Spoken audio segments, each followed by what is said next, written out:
In 2007, the feature film The Bucket List with Morgan Freeman and Jack Nicholson featured two guys on their deathbed who decided that they'd try and do a bunch of stuff that they hadn't done so far.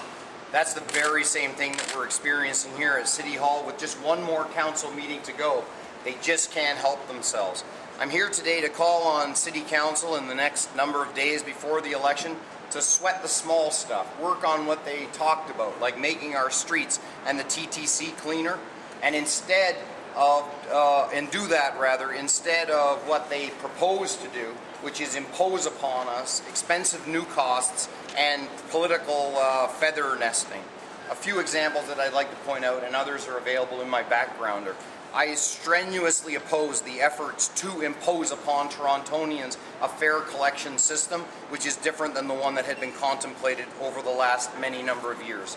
I strongly oppose efforts to see a new TTC headquarters and museum built when we know that there's much more examination that needs to be done, both around the model and the site and all of that. And one more example that I think really stinks of too much political involvement is the idea that we are going to create here, in using the resources of the people of the City of Toronto, an office that is designed to be filled with lawyers that are going to offer legal advice to city councillors. This is all just an exercise to cover the butts of city councillors who we know went too far in offering taxpayer resources for legal fees.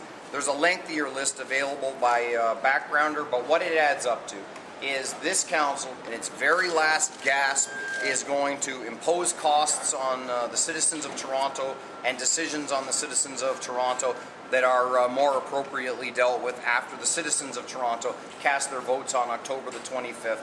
So if anyone in the administration, Mayor Miller and the other councillors have never seen the movie The Bucket List and are not able to understand the concept, then we would recommend that to them. That use of time and investment in the movie rental being a far more sane approach than the path that they are on. I'm not interested, and I don't think many people are, in witnessing next week's council meeting as an orgy of last-minute activity, doing the things that could have easily been done over the last number of years. We don't need these expenses and these decisions imposed upon the citizens of Toronto. So I say to the mayor and to council, cease and desist on this long list of matters and issues that could have been dealt with more appropriately beforehand.